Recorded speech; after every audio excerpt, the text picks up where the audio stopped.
Anda kembali bersama kami di Silang Pendapat. Nah, ini mengenai jaminan sosial, kita masih membahas mengenai jaminan sosial yang akan segera diwujudkan oleh baik pemerintah maupun DPR. Eh, Memang tidak bisa diabaikan bahwa memang Indonesia adalah salah satu negara yang tidak memiliki sistem jaminan sosial. Saya akan memperlihatkan grafik dulu berikut ini. Iuran jaminan sosial Indonesia dan negara lain. Negara seperti Singapura memberi kerja sekitar 20%. Pekerja 20%, total 40%. Tapi jika dibandingkan dengan Ghana misalnya, Indonesia masih tetap kalah. Karena sekitar 3,7% memberi kerja, pekerja hanya 2%, dan total 5,7%. Salah satu yang terendah. Ya. Nah, ini selain itu juga Undang-Undang Nomor 40 tahun 2004 juga itu sudah menyatakan bahwa harus dilaksanakan paling tidak tahun 2010, karena itu akhirnya Presiden menggelar sidang kabinet terbatas untuk segera menyatakan bahwa segera sistem jaminan sosial ini diwujudkan. Tapi itu kemudian butuh waktu setahun untuk mewujudkan. Tentunya kekhawatirannya, kenapa butuh waktu 1 tahun untuk hambatannya? Apakah memang sebegitu besarnya kekhawatiran akan bahwa jaminan sosial ini tidak akan bisa dilaksanakan? Bukan, ada beberapa hal yang harus diselesaikan secara mendasar ya. Baik persepsi, kesepahaman maupun pengaturan yang akan kita berlakukan dalam pelaksanaan SJSN maupun pembentukan BPJS.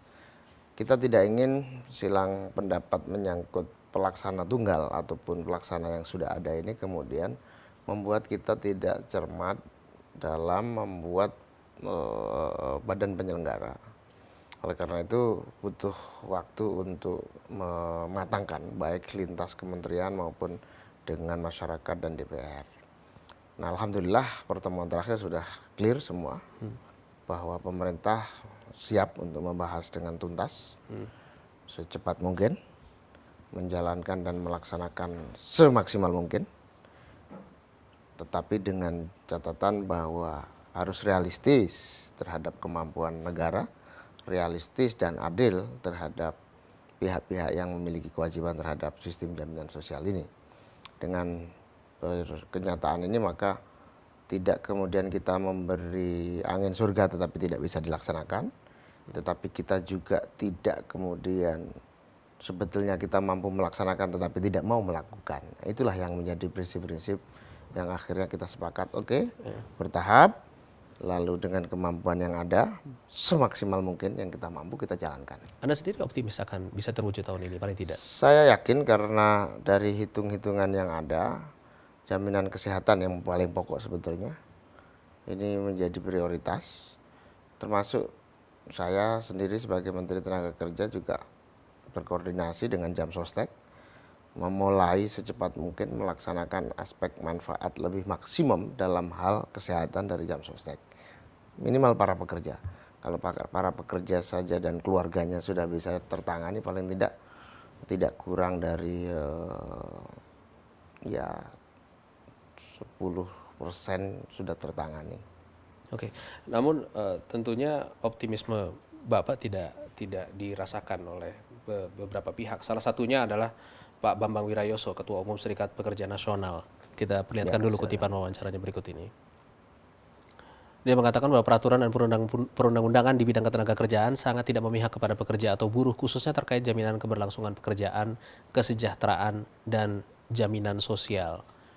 Nah, menurut Anda, apakah memang bagaimana menurut Anda pendapat ini? Apakah dia benar? Ya, seperti yang kita sadari bersama, reformasi yang kita lakukan sudah 10 tahun ini tentu membutuhkan penyempurnaan seluruh regulasi, aturan-aturan perundangan. Baik yang menyangkut ketenagakerjaan langsung maupun menyangkut sistem jaminan sosial itu.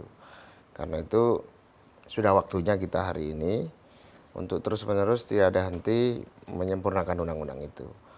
Yang kita sadari memang kita harus bekerja keras untuk menyempurnakan seluruh aturan yang memiliki keberpihakan, termasuk pengaturan ataupun undang-undang yang menjamin melalui sistem jaminan sosial nasional kita. Oke, ini menjelang tanggal 1 Mei, itu mengenai jaminan sosial itu salah satu tuntutan yang disampaikan Iya. oleh sejumlah organisasi atau serikat buruh yang akan memperingati tanggal 1 Mei. Nah, ini saya akan memperlihatkan sejumlah tuntutan buruh tahun 2011 berikut ini. Masalah upah layak, sistem kerja, pola alih daya pendidikan dan kesehatan, pengangguran, perlindungan TKI, kenaikan harga kebutuhan, perampasan tanah rakyat, dan korupsi. Ya. Nah, seperti yang bisa Anda lihat, nomor 1 masih masalah upah layak, Ya. dan yang kedua adalah sistem kerja outsourcing. Tapi memang pola alih daya ini masih menjadi keresahan yang sangat besar di kalangan aktivis buruh. Betul. Nah, salah satu kekhawatirannya itu adalah bahwa jika Anda bekerja sebagai seorang pekerja karyawan kontrak, jaminan kesehatan, kecelakaan kerja itu tidak ditanggung. Nah, ada pemikiran bahwa kalau misalnya jaminan sosial ini berjalan dan semua kesehatan dan kecelakaan kerja itu kemudian ditanggung oleh pemerintah, mungkin tidak ada yang salah dengan pola alih daya. Menurut Anda bagaimana? Ya, sebetulnya ada beberapa tema yang sama antara pemerintah dengan teman-teman serikat pekerja, serikat buruh. Cara pandang kita sama, keprihatinan kita sama. Tinggal bagaimana kita bersatu padu untuk mendorong keberhasilan dari isu-isu yang saya kira bukan hanya menjadi keprihatinan teman-teman serikat pekerja, tetapi pemerintah dan presiden pun sangat berkeinginan untuk mewujudkan semua harapan itu secara cepat. Ini aturan sudah ada, undang-undangnya ada, kemudian mekanismenya juga ada, tetapi sering terjadi pelanggaran. Betul. Yang masif. Nah, pelanggaran inilah ada 3 hal yang harus kita lakukan. Nah, sebelum kita lanjutkan, kita perlihatkan dulu undang-undang terkait dengan pola alih daya berikut ini ya Pak ya. Ya. Pasal 66 Undang-Undang Nomor 13 Tahun 2003, pembatasan pekerjaan yang bisa alih dayakan, usaha pelayanan kebersihan, tenaga pengamanan, penyediaan makanan, jasa penunjang pertambangan, jasa antar jemput karyawan. Pembatasannya sudah ada. Ya. Bahwa di luar pekerjaan ini atau yang bukan core bisnis, Betul. itu dilarang untuk menggunakan karyawan kontrak. Tapi itu sering terjadi pelanggaran. Ya, ada 3 hal yang harus kita terus-menerus kita lakukan. Yang pertama adalah law enforcement ya, law enforcement, penegakan aturan, sekaligus penindakan atas 2. Yang pertama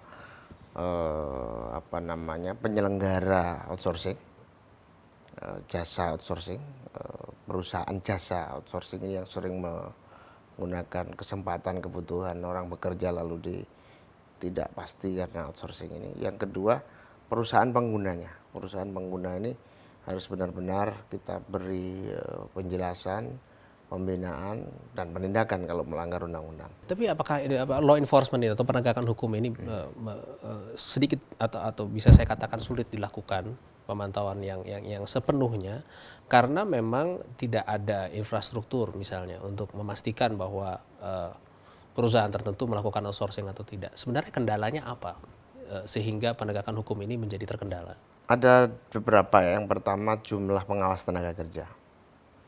Pengawas tenaga kerja ini memang dari segi kuantitas sangat kurang.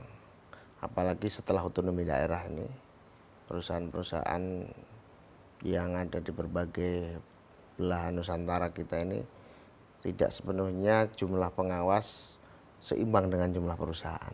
Ini faktor pertama. Makanya tahun ini, tahun lalu juga, tahun ke depan kita akan perbanyak sebanyak mungkin pengawas ketenaga kerjaan. Sampai penyidik pegawai negeri, yang pegawai penyidik dari tenaga pengawas ini. Memang tidak murah, 1 orang pengawas saja harus mengikuti pelatihan khusus menjadi pengawas tenaga kerja, tidak kurang dari hampir 100 juta per pelatihan. Ini juga menjadi kendala. Tapi itu harus diikuti oleh pengawasan internal juga ya, karena ya seperti yang kita tahu kan memang tingkat korupsi di Indonesia tinggi. Ya, jangankan bicara ke sana, pengawasnya aja nggak ada. Ya, jadi jumlah pengawas ini yang harus diperbanyak dulu. Nah, nanti sambil pengawas itu harus punya integritas, punya mentalitas, punya komitmen objektif dan seterusnya. Yang kedua, kita juga harus membenahi cara kerja pusat dan daerah ini. Karena sejak otonomi memang bidang ketenaga kerjaan ini tidak mendapat prioritas pemerintah daerah. Ini yang harus kita dorong supaya pemerintah daerah APBD-nya benar-benar memberi alokasi yang perhatian khusus kepada bidang ketenaga kerjaan. Ini kita lewat partai-partai politik, DPRD, supaya perhatian kepada bidang ketenaga kerjaan tinggi sehingga tidak lemah dalam kontrol. Baik, memang pekerjaan rumah dari Kementerian Tenaga Kerja dan Transmigrasi sepertinya banyak untuk paling tidak untuk beberapa tahun ke depan. Terima kasih atas kesediaan Terima Bapak kasih, untuk sama-sama. berbincang-bincang dengan kami. Kami akan kembali dengan narasumber lainnya. Tetaplah bersama kami di Silang Pendapat.